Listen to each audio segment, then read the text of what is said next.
Welcome back. పాలేరు ఉప ఎన్నికలో పోటీ విషయంలో పార్టీ జాతీయ అధ్యక్షుడు చంద్రబాబు తమకు పూర్తి స్వేచ్ఛను ఇచ్చారని చెప్పారు TTDP working president Revanth Reddy. అందరితో చర్చించి నిర్ణయం తీసుకుంటామన్నారు ఆయన. అభ్యర్థిని పోటీకి పెట్టవద్దని కాంగ్రెస్ నుంచి ప్రతిపాదన వచ్చినందున దాన్ని కూడా పరిశీలిస్తున్నామంటున్నారు రేవంత్ రెడ్డితో మా ప్రతినిధి రమేష్ ముఖాముఖి. అంశంపై కసరత్తు కొనసాగుతా ఉంది. ముఖ్యమంత్రితో 2 దఫాలుగా తెలంగాణ తెలుగుదేశం నేతలు చర్చలు జరిపారు. మరొకసారి దీనిపై నిర్ణయం తీసుకోవడానికి నిర్ణయాన్ని వాయిదా వేశారు. సరే, ఏ రకమైనటువంటి చర్చలు జరిగాయి?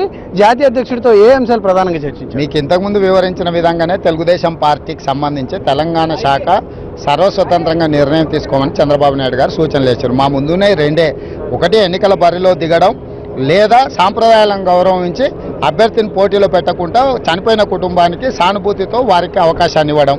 ఈ 2 అంశాలను తెలుగుదేశం పార్టీ తెలంగాణ శాఖని చర్చించుకొని ఒక స్పష్టమైన నిర్ణయంతో ముందుకెళ్ళండి అని చెప్పి నాయకుడు మాకు అవకాశాన్ని, ఆదేశాన్ని ఇవ్వడం జరిగింది. కాంగ్రెస్ ఇచ్చినటువంటి ప్రతిపాదనను చర్చకు వచ్చిందా?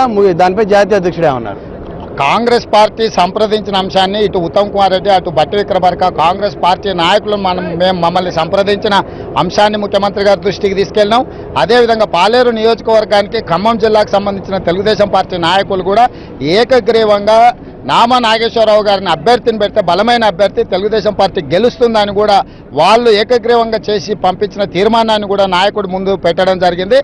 ఈ సందర్భంగా ఏ నిర్ణయం తీసుకుంటే రాజకీయ విశ్లేషణలు ఏ రకంగా ఉంటాయో కూడా మీడియా మిత్రులు కూడా ఏ రకమైన విశ్లేషణలు చేస్తారో కూడా వీటన్నిటిని కూడా కూలంకషంగా చర్చించుకోవడం జరిగింది. చర్చల సారాంశమే తెలంగాణ శాఖ సర్వస్వతంత్రంగా నిర్ణయం తీసుకోండి అని చెప్పి అధ్యక్షుడు ఆదేశాలు ఇవ్వడం జరిగింది. దాంట్లో భాగంగా రేపు 11 గంటలకు పార్టీ ఆఫీసులో సమావేశం జరుగుతుంది.